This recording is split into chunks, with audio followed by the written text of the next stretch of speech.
histológicas más que todo son laboratoriales, ¿no?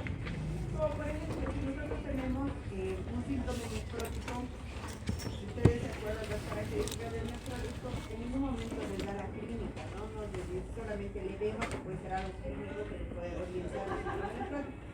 Pero dentro de las características principales va a estar que la proteinuria, la dislipidemia, la hipoalbuminemia, que esto es más que todo laboratorio.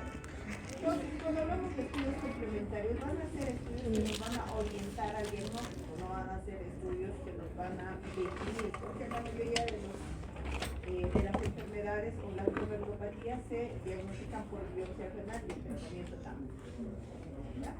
Entonces, una de las principales características que tenemos que saber y conocer es que cuando hablamos de la parte de los estudios complementarios, lo primero que tenemos que saber es la tasa de filtración glomerular.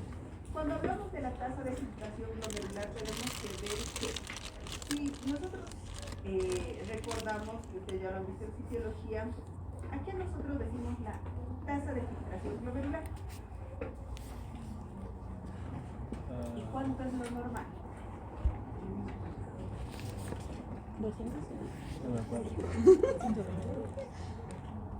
Muchachas, para reír afuera. ¿Cuánto es lo normal? De 90 a 120. Entonces, cuando nosotros hablamos de la tasa de filtrado, nosotros sabemos que la tasa de filtrado nos estima la funcionalidad renal. Entonces, cuando nosotros tenemos ese conocimiento de que es una estimación, nosotros sabemos que pueden haber sustancias que nos pueden estimar esta estimación de la tasa de filtrado glomerular. Y en este caso va a haber sustancias que van a ser alteradas tanto por la parte de los músculos, la alimentación, y otras que no van a tener ningún tipo de alteración y van a ser independientes. Entonces, cuando nosotros hablamos de este tipo de sustancias, van a ser las sustancias exógenas y las endógenas. Cuando hablamos de las sustancias endógenas, nosotros vamos a tener la creatinina sérica y la urina. Estas dos van a ser alteradas, o se van a ver afectadas por la masa muscular, por el estado nutricional y también por los alimentos que las personas pueden consumir. Sin embargo, las exógenas, en este caso principalmente la inulina, va a ser filtrada por el virus y en ningún momento va a haber una reabsorción. Y los isótopos radioactivos, que más que todo vamos a usar en la parte de la gamografía renal. Pero en estas dos sustancias, tanto exógenas como endógenas, nosotros vamos a tener fórmulas que nos van a estimar la tasa de filtrado glomerular. Y todas estas fórmulas son las siguientes, que nosotros vemos tanto en la micrococal, que es una fórmula que ha sido estudiada en un grupo de pacientes, los cuales no tenían alteración de la funcionalidad renal, es decir, eran personas sanas. ¿Y qué es lo que se ha visto? Si se tenía variables como la edad, sexo, peso y más que todo, se veía que había una subestimación cuando teníamos tasas de filtrado por debajo de 60 o las infradiagnosticaban cuando teníamos ya algún grado de enfermedad renal. Es decir, entonces, esta estimación de la tasa de filtrado glomerular nos hablaba de una infraestimación en algún grupo de pacientes, más que todo también en los pacientes adultos. Posteriormente se ha visto la MDR4, que ha sido un estudio realizado en pacientes que tenían ya algún grado de proteinuria, es decir, algún grado de enfermedad renal. MDR4, MDR6, donde ha sido a base de logaritmos que han tenido más variables. Sin embargo, se veía que los pacientes que eran trasplantados o que tenían una enfermedad ya con una tasa de filtrado menor a 30 también se subestimaba. Y luego llegó bueno, aquí tienen la comparación que les decía, la de coro con CAR y la MDR4, MDR6, donde veían, ¿no?, que en algunos casos se subestima, infraestima, y en unos pacientes no tienen una adecuada estimación de la tasa de filtrado glomerular. Sin embargo, cuando nosotros tenemos estos problemas en este grupo de pacientes que son obesos, o son desnutridos, o son extremos de la vida, son pacientes que tienen algún tipo de ablación, son mujeres embarazadas, o necesitamos la estimación tal vez más acelerada, pero tenemos algún tipo de factor externo, nosotros usamos el aclaramiento de creatinina de 24 horas. Cuando nosotros usamos el aclaramiento de creatinina de 24 horas, va a ser que el aclaramiento urinario, es decir, se va a calcular la creatinina en la orina y nosotros vamos a ver que una estimación tal vez un poquito más específica en relación de una creatinina sacando la fórmula en comparación de los demás. Y como les decía, ¿no? Es en casos especiales que se va a pedir el aclaramiento de la creatinina de 24 horas, no se va a pedir en todos los pacientes. Entonces acá tienen los grupos o las personas en las cuales se van a pedir, que ya lo hemos mencionado, ¿no? También nos faltaba en los pacientes que tengan algún tipo de cardiopatía, o sea, insuficiencia cardíaca, o en los que tengan ascitis. También en los pacientes que tengan algún tipo de ablación, porque si nosotros hablamos que la creatinina va a estar asociada a lo que es la masa muscular, tenemos que tener en cuenta que si hay un paciente con una ablación, no tenemos la superficie corporal igual. Entonces también en esos casos vamos a usar la parte de la estimación de la tasa de filtrado glomerular. Pero en este caso, como un estudio complementario, como así se lo dirían, nosotros ¿qué vemos acá? La función glomerular, ¿no es cierto? Porque estamos viendo la estimación de la tasa de filtrado. Pero también nosotros tenemos otras pruebas que nos van a dar cómo está funcionando a nivel tubular. Y en este caso nosotros tenemos que recordar que a nivel del túbulo proximal se hace la mayor cantidad de reabsorción de agua y solutos, ¿no es cierto? Entonces tenemos casi el 70% de la reabsorción de agua principalmente de electrolisis. En este caso, cuando nosotros hablamos de las pruebas de función tubular, no nos olvidemos que el sodio es un electrolito que va a tener una mayor reabsorción. Entonces, cuando yo tengo una falla renal aguda, ¿qué es lo que primero quiero ver? Si esta falla renal es de origen prerrenal, renal o correnal. Y para eso nosotros pedimos el sodio urinario, que me da una orientación. Ahora, esto nos dicen los libros, ¿cierto? Pero hay artículos de revisión y artículos actuales que te dicen que el sodio urinario y el renal, para lo único que te sirven es para ver si hay necrosis. Pero nosotros todavía tenemos en los libros que son años y años, revisiones que se ha hecho, que te dicen que cuando tengas un sodio urinario por debajo de 20, tú hablas de una falla renal de origen prerrenal. Si tienes un sodio urinario mayor de 20, entonces hablas de una falla renal de origen renal. Pero como les digo, no, hay varios artículos y estudios que te dicen que lo único que te va a decir es si hay necrosis. No es tan sensible o específica para las fallas renales de origen prerrenal, ¿no? Pero ahí ven, nosotros seguimos que todavía nos mantiene. Luego la excreción el PENA, que es la fracción de excreción de sodio. ¿Qué es el PENA? Va a ser solamente el sodio urinario, el sodio sérico por 100, que nos va a dar un porcentaje. Cuando dice que es menor a 1, te habla de una falla renal de origen prerrenal. Sin embargo, también puede ser alterado en algún tipo de patologías como la osteopatía. Y cuando te habla cuando es mayor a 1, vamos a tener en pacientes que va a ser una falla renal de origen renal, o sea, intrínseca, y también te dice que puede ser en algunos casos en los cuales vamos a tener algún tipo de isquemia o alteración propiamente del riñón, ¿no? También en el uso de diuréticos que habla que puede haber algún daño. Sin embargo, cuando nosotros tenemos el sodio, también tenemos el otro electrolito que es el potasio. Cuando hablamos de gradientes de potasio es importante, ¿por qué? Porque tenemos nosotros las acidosis tubulares, que creo que dentro de los acápites no está en los temas que se van a dar. Pero es importante que ustedes sepan que cuando ustedes tengan un paciente con hipocalemias, tienen que ver también la fracción de excreción del potasio, el gradiente de potasio urinario. ¿Por qué? Porque también nos puede denotar que cuando nosotros tenemos el gradiente transtubular de potasio mayor a 7, nos puede hablar de otras enfermedades asociadas. También puede estar asociado al uso de diuréticos. Y cuando tenemos menor a 4 ya nos habla de enfermedades renales o principalmente las acidosis tubulares. Sin embargo, dentro de todos estos estudios complementarios, nosotros tenemos el pilar fundamental de los estudios complementarios, que es el examen de orina. Así como para el cardiólogo su electrocardiograma es el más importante, para nosotros es el examen de orina. Y en el examen de orina tenemos Bueno, en el examen de orina tenemos nosotros tres características, ¿no? La parte física, la parte química y el sedimento urinario. Cuando nosotros hablamos de la parte física es bien subjetiva, ¿no? Porque yo veo y digo, ah, esta orina parece estar medio turbia, o un poquito turbia, o muy turbia, pero es mi subjetividad, o sea, lo que yo creo. Sus compañeros no van a creer lo mismo de lo que yo creo, entonces es algo subjetivo. Sin embargo, cuando nosotros vemos la parte física, también vamos a ver las características en el color, que eso es algo importante.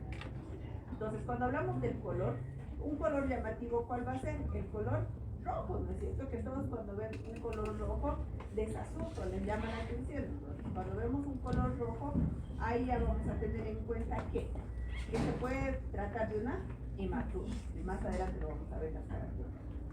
Sin embargo, tenemos en la parte del aspecto químico, el pH, vamos a tener la parte de glucosa, la parte de proteínas, albúmina, vamos a tener el urobilinógeno, también vamos a tener las características en el sedimento urinario, los eritrocitos, cristales, hematíes y demás. Entonces, lo que vamos a ver ahora va a ser la parte de los leucocitos. Cuando hablamos de los leucocitos tenemos que tener en cuenta que cuando hablamos de los leucocitos, nosotros sabemos que los leucocitos en orina nos hablan más que todo de un proceso infeccioso, ¿no es cierto? Entonces yo veo leucocitos y lo primero que me viene es infección. Entonces yo le hago un cultivo, pero el cultivo me sale negativo. Entonces mi paciente sigue teniendo leucocitos. ¿Cuáles serán las otras causas de leucocitos en orina?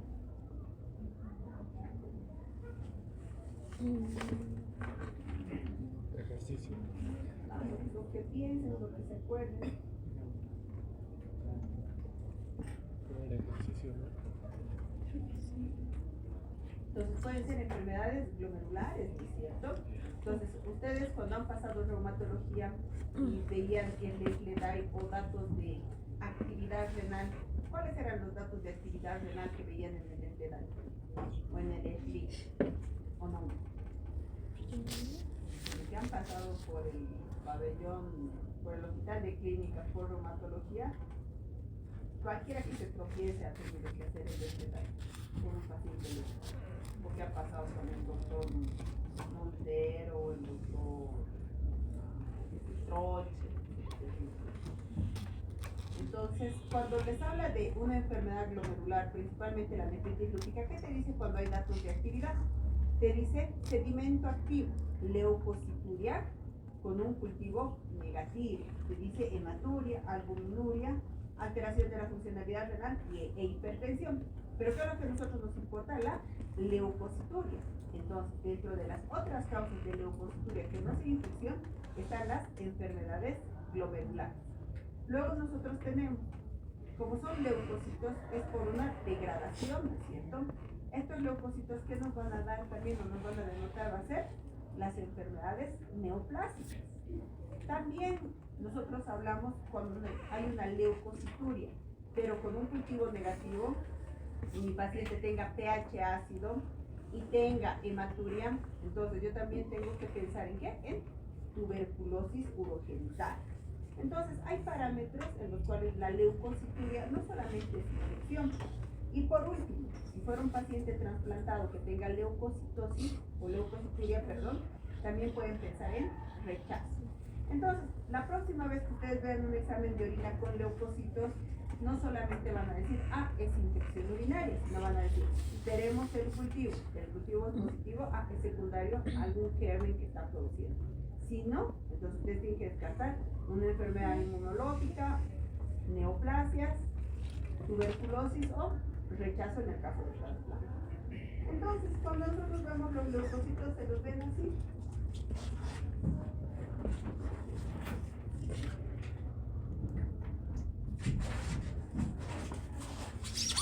Entonces se los ve hacia los leucocitos. Ustedes se dan cuenta, son como cráteres, ¿no? Para que ustedes puedan diferenciar. Y este es un eritrocito. Un eritrocito, si se dan cuenta, es redondito, bonito y no tiene ningún cambio en su estructura. Entonces, ¿por qué es importante para nosotros conocer las características de los eritrocitos?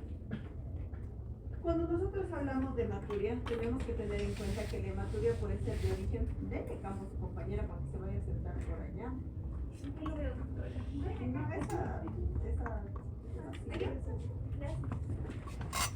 entonces, cuando hablamos nosotros de hematuria, tenemos que diferenciar de dónde viene esta sangre, ¿no es cierto? O sea, yo veo sangre y van a decir, es enfermedad renal crónica, lo biopsiaremos. Y ha sido una hematuria que no es causa glomerular. Entonces, por eso es importante que cuando ustedes tengan una hematuria o vean sangre en la orina o en la parte química les diga sangre positiva y en el sedimento urinario les reporten eritrocitos por más de 3 por campo, digan, es hematuria, pero ¿de dónde viene? Entonces yo tengo que diferenciar que la hematuria viene de vía urinaria, de origen glomerular. ¿Cómo la voy a diferenciar? Solamente es por microscopía. Hay el test de Bouillon, que es de primera, es al inicio de la orina, segunda o tercera, que dice vía urinaria baja, alta o media. Entonces, esos semiológicamente tal vez antes nos podían ayudar, pero hay mucha, como les diría, no es tanta sensibilidad que se tiene. Pero lo que es objetivo es esto, es ver que a microscopía ustedes ven eritrocitos bonitos, redonditos, que no tengan ningún tipo de alteración. Entonces, esto me habla de una hematuria de origen de biurinaria. Entonces yo diré, ¿cómo es la biurinaria? Para que nunca se olviden, ¿no? ¿Cómo es? Es un cilindro, porque en la biurinaria, la uretra es como una manguera, ¿no? Y el uréter es igual como otra manguera, más pequeña, menor diámetro. Entonces, si ustedes ven, es un cilindro. Entonces, imagínense que este glóbulo rojo pasa por ese cilindro. Entonces, ¿cómo va a salir? Igualito, ¿no es cierto? Igualito de redondito y bonito. Ahora, cuando han visto histología, ¿cómo era el glomérulo? Es rugoso, ¿no es cierto? Es como que les puedo decir, como un pulpo. Tampoco tanto, ¿no? Pero ya, digamos que es como cuando ustedes conocían el elástico, tal vez sus hermanos mayores, ¿no? Entonces cuando botan, y es una estructura que tiene varios, ¿no? Apoyaciones y demás. Entonces el glomérulo está alterada su estructura, no es redondito, ¿no es cierto? Entonces cuando ustedes ven una morfología de glóbulos rojos, ustedes ven que estos son de vía urinaria, porque están bonitos y demás. Pero ¿qué es lo que pasa cuando vemos una hematuria de origen dismórfico? Que los que saben prácticas han leído que dice como Mickey Mouse, y es literal, es tal cual. Estos son los hematurías dismórficos.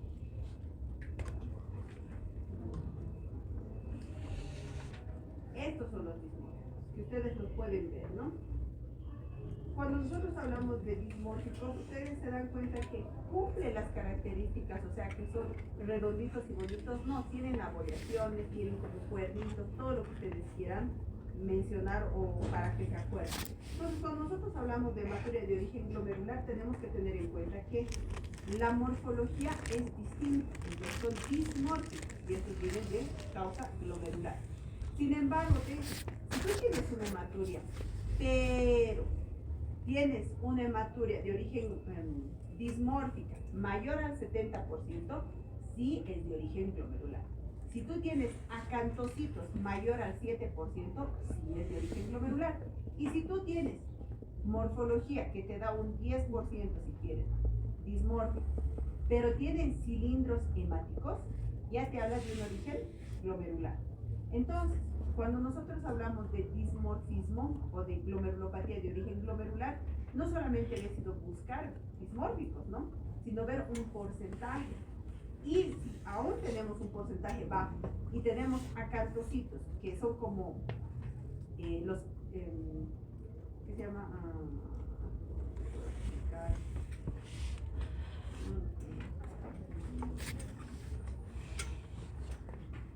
¿Conocen la palta?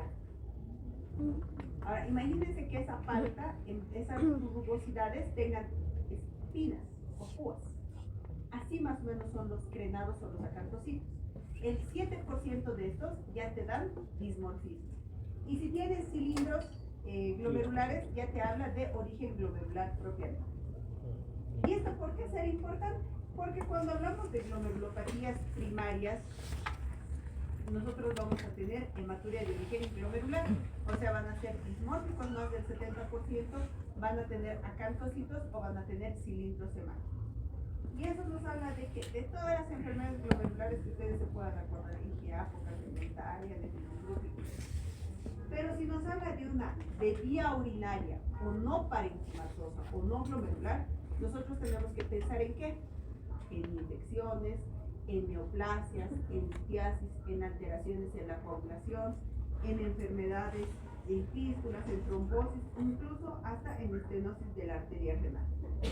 ¿Por qué es importante? Porque, como les decía, ¿no? Viene un paciente con hematuria, falla renal, y lo primero que se les viene es biopsiar, y la hematuria era de origen de vía urinaria, y su falla renal era por un cáncer de próstata.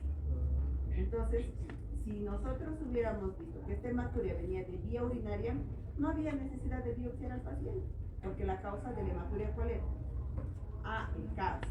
¿Y cuál era la falla renal? Eso tendríamos que buscar, estaba deshidratado, sobrecargado, y eso de falla renal lo van a afectar mucho. Luego nosotros vamos a hablar de las células epiteliales. Cuando hablamos de células epiteliales en la vía urinaria, hablamos más de procesos descamativos o regenerativos. Cuando hablamos, vamos a tener el epitelio plano, que esto nos va a hablar más que todo de alteraciones infecciosas principales. El epitelio de transición van a ser después de una infección urinaria que haya tenido. El epitelio tubular va a ser más que todo cuando hay algún tipo de alteración, algún tipo de síndrome nefrótico o una alteración propiamente del parénquima. Sin embargo, bueno, aquí están, ¿no? Las células epiteliales escamosas, las de transición y las del túbulo, ¿no? Estos del túbulo ya nos hablan más que todo de un síndrome nefrítico o alguna alteración renal propiamente. Los cilindros, cuando hablamos de cilindros, hay tres cilindros principales y importantes: el cilindro hialino, el cilindro granuloso y los cilindros serios.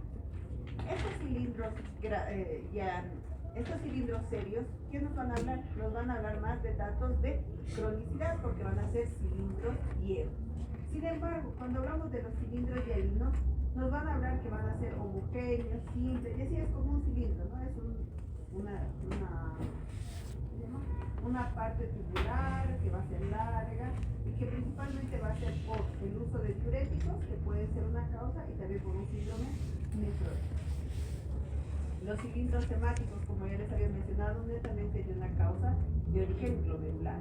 Los cilindros granulosos leucocitarios va a ser la acumulación de los leucocitos, que nos pueden hablar más que todo de una infección urinaria.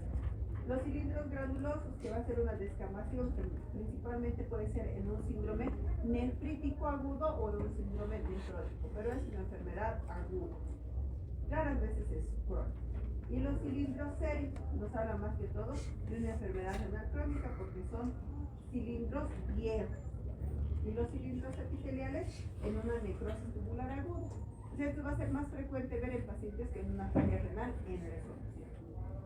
Posteriormente, luego vemos las bacterias. En este caso, las bacterias en la orina tienen que estar, sí, en moderada cantidad. Sin embargo, ¿qué es lo que tenemos que tener en cuenta? Que cuando hablamos de las bacterias, cuando son abundantes o cuando son abundantes, sí nos van a dar algún tipo de patología, nos pueden hablar de una infección o contaminación. Sin embargo, cuando nosotros hablamos de los cilindros, es importante que ustedes conozcan la presencia de cilindros no es normal, porque nos van a hablar de una éstasis o una mala hidratación de la persona. Y aparte de la presencia de cilindros, la mala hidratación de la persona, ¿qué más nos puede denotar en el examen de orina? O sea, el estado de hidratación de una persona en un examen de orina, ¿cómo lo podrían ver? ¿Y qué nos mide la concentración? La densidad urinaria, ¿no es cierto? Entonces, la densidad urinaria nos va a hablar de estado de hidratación. Entonces, ustedes le dirán a sus pacientes, ¿toma agua? Les va a decir, sí. Entonces, también es importante cómo, ¿no es cierto? Porque ahorita ya ninguno los veo con un bebedero, ni con una botellita, ni nada de agua. Entonces, ¿cuántas horas desde que han empezado prácticas hasta ahorita deben de estar sin tomar agua? Y muchos de ustedes tal vez hablando, parados, deshidratándose. Entonces, si desde que han empezado 8 de la mañana hasta la 1 no tomamos agua, Estamos hablando casi de 5 horas de deshidratación. Entonces, en ese caso, si yo voy a salir ahorita y me voy a tomar 1 litro de agua, y llego a mi casa a las 10 de la noche, tomo otro litro de agua, estoy tomando 2 litros de agua al día, es lo correcto, ¿no es cierto? Entonces, si alguien me pregunta, ¿tomas 2 litros de agua? Le diré, sí, tomo 2 litros de agua. Pero, ¿estará bien distribuida esa ingesta de agua? Evidentemente no. Entonces, ¿qué es lo que yo le hago a mi riñoncito? Lo deshidrato y luego ¿qué hago? Lo estimulo para que tome harta agua y filtre. Y en esos periodos, ¿ustedes no creen que estaré produciendo algún tipo de alteración o daño? Entonces, la densidad también es importante, la hidratación también es importante en evitar que se formen estas piedritas, los cristales. Pero aparte de eso, también es importante el estado nutricional. Es decir, cuando hay cristales de ácido úrico, ¿en qué casos van a estar? Cuando hay personas que tienen una gran ingesta de carne y todo lo que nos derive a la degradación del ácido úrico. Luego tenemos los cristales de fosfato. En este caso, vamos a tener más frecuente en los pacientes que van a tener un pH urinario alcalino. Entonces, ¿qué es lo que tenemos que tener en cuenta? Que en estos pueden ayudarnos en usar, digamos, cítricos, ¿no? O sea, jugo de naranja, limón. El oxalato de calcio, si bien es una de las principales causas y así a nivel de la bibliografía que dicen, ¿qué es lo que tenemos que tener en cuenta? Que si bien el pH ácido igual va a ser importante en este tipo de pacientes, pero ¿cómo podemos alcalinizar el pH de la orina?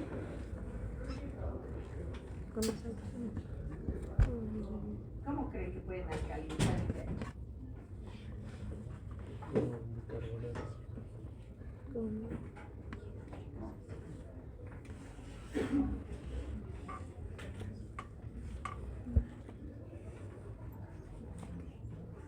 ¿Cómo alcalinizan o cómo aumentan el pH en la parte sistémica, o sea, la sangre?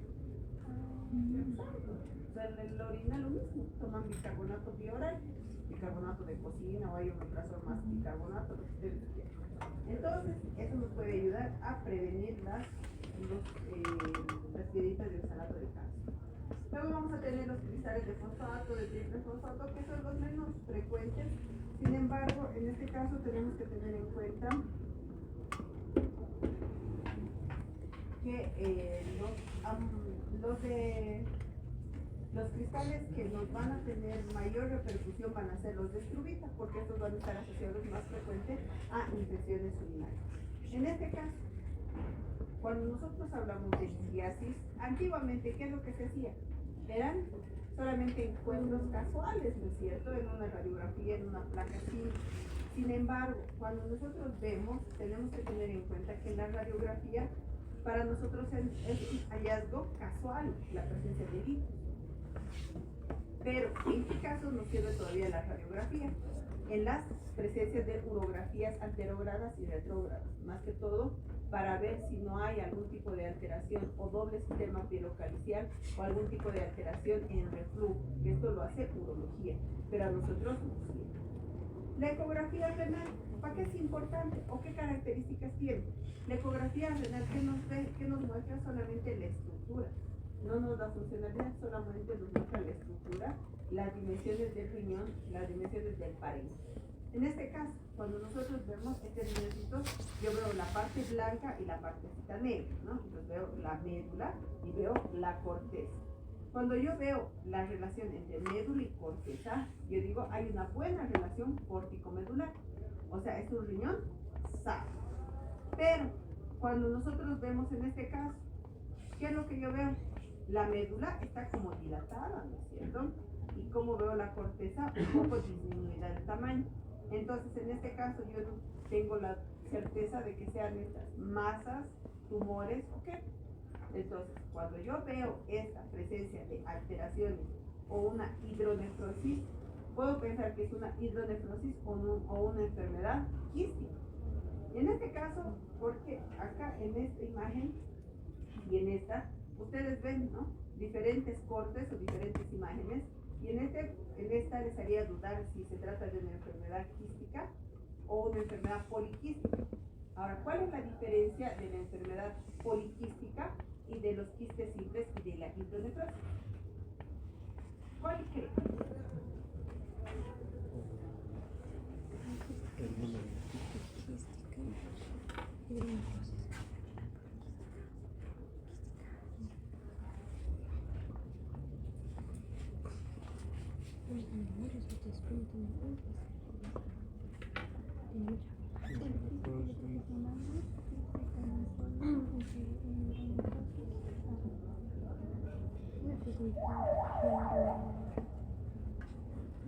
¿Cómo cree? Entonces, cuando es una enfermedad poliquística, siempre son enfermedades genéticas autosómicas dominantes. Entonces, raramente van a tener solamente quistes en el riñón, en ambos riñones. También van a tener en la parte de hígado. Entonces, si ustedes ven una hidronefrosis, o sea, un riñón hinchado, o sea, con estas características solamente de un riñón izquierdo, difícilmente una enfermedad genética va a tener en un solo riñón. Entonces les hace dudar, ¿no es cierto? O en el caso de que sea tal vez una hidronefrosis, ya en ese caso tendrían que sospechar qué es. O es una obstrucción de un solo riñón, o es una obstrucción baja, que puede ser próstata o un cáncer. Entonces, la hidronefrosis o la dilatación de las vías urinarias o imágenes quísticas o imágenes que sean noduladas, que nos hace pensar, que nos hace solicitar es una tomografía para poder ver dónde está. Porque no se olviden que ¿qué es lo que vemos en la ecografía? Solo veo el riñón, veo la vía urinaria. No, pero algunas veces he visto que piden ecografía de vías urinarias. Sinceramente no sé cómo lo hacen, porque no sé cómo se ve. Sinceramente no sé cómo se lo pone. Hasta donde yo tengo entendido, esta es la única forma que vemos el riñón. Vía urinaria yo no veo, a no ser que digan vía urinaria de los cánceres mayores, ¿no? Ya, pero así bien específico, ya. Y en este caso, ¿qué es lo que ustedes ven? Y es una enfermedad renal, ¿no es cierto? Porque ellos no ven la diferencia ni de la corteza ni de la estructura. Entonces, la tomografía, ¿en qué caso nosotros pedimos? Para ver la estructura y también para ver la vía urinaria. Cuando nosotros vemos las vías urinarias, como pueden ver acá, nosotros vemos que un lito enclavado en el polo inferior, y ustedes que ven acá ya no ven la vía urinaria como en esto. ¿Se dan cuenta? Esta delgadita.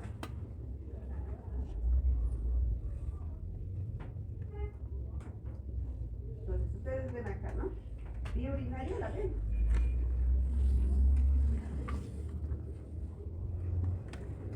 Entonces acá ustedes ven, este es el riñón, ¿no ven? ¿Se fijan, verdad? Ese es el riñoncito y ese hilito que baja es la vía urinaria. Pero si ven al otro lado donde ven esa cosa blanca, ya no ven el hilito que baja. Entonces es una uropatía obstructiva. Y en este otro lado, en la otra imagen, en la contralateral, ustedes ven el hilito y ya no vemos la vía urinaria, a diferencia del otro lado que sí vemos la vía urinaria. En este caso, ¿qué es lo que nosotros tenemos que tener en cuenta? En este caso nosotros podemos ver masas, ¿no? Las masas, como ustedes ven, esa cosa blanca es una masa. Pero tenemos que saber diferenciar cuando vemos masas que son tumores o una pielonefritis ampulomatosa o solamente un quiste simple y grande. Entonces, ¿qué es lo que tenemos que saber diferenciar? ¿De dónde proviene? ¿Es intraparenquimatoso o es solamente de la parte externa? O sea, es como si le hubiera salido un chinchón al riñón. O es que la corteza ha crecido. Ahora, cuando la corteza crece es porque hay un quiste que está haciendo que crezca. Chicos, si quieren reír, con todo gusto váyanse. Así de cansados como ustedes están, yo estoy más cansada. Los que han pasado prácticas, he pasado visita en diálisis, sala. Y para mí es agotador estar hablando todo el día. ¿Quieren reír? Salgan. Esto lo van a ver en libros, en literatura, tal vez mucho mejor de lo que les estoy dando. Así que no hay ningún problema, ya están en la lista, todos los que quieran retirarse por el sol, el ambiente que está cargado, sálganse. No hay puntos por asistencia, nada. Yo ni siquiera voy a ver cuántos se han puesto, voy a sellar y me voy a ir. Así que, chicos, con bien buena onda, salgan. Entonces, luego, ¿qué es lo que también nosotros vamos a ver? Va a ser la parte de las dilataciones. Como ustedes pueden ver acá, hay un litio enclavado que está produciendo una hidronefrosis, la dilatación de las vías. En este caso, ¿qué es lo que ven? Un riñón ectópico o un riñón trasplantado. Entonces, ¿cómo pueden diferenciar si es un ectópico o es un trasplantado?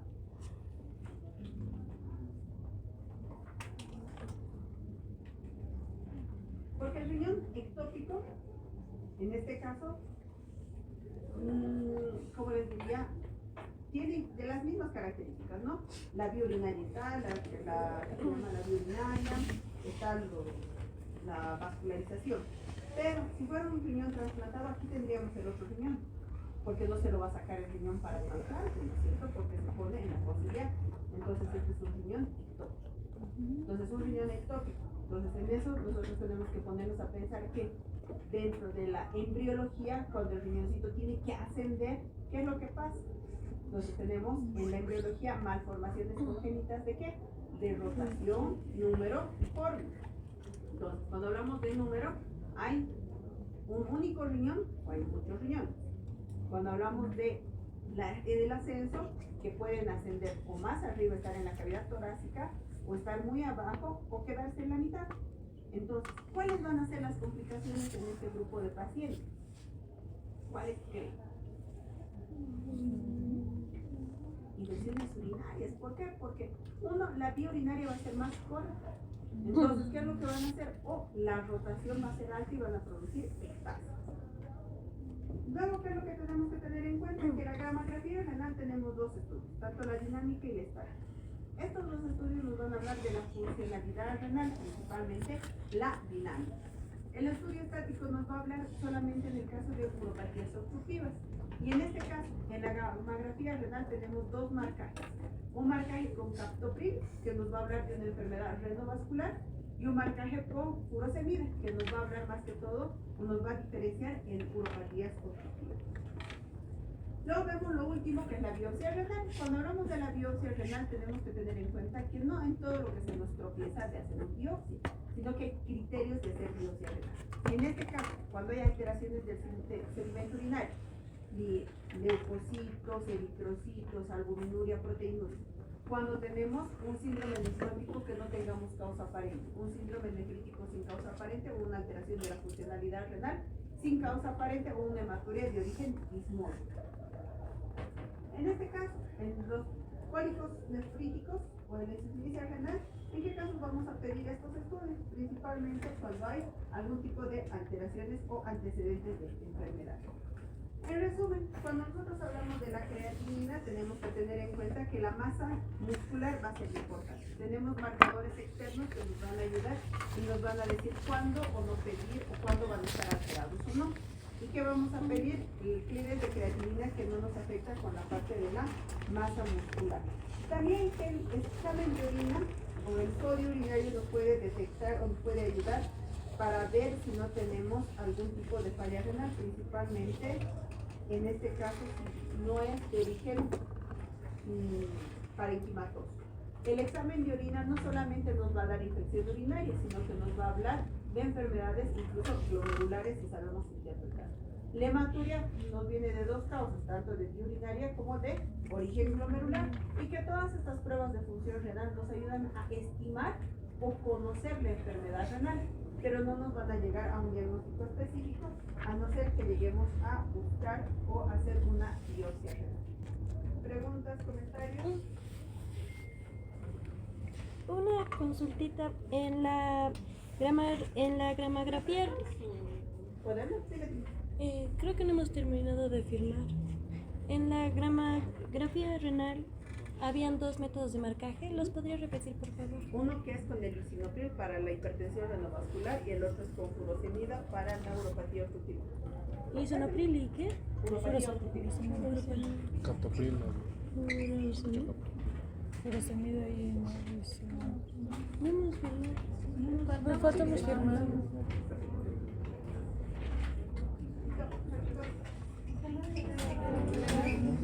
te posguardia.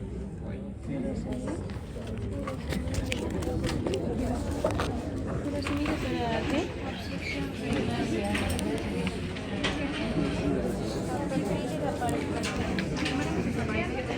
¿Tropil? ¿No era isonopril?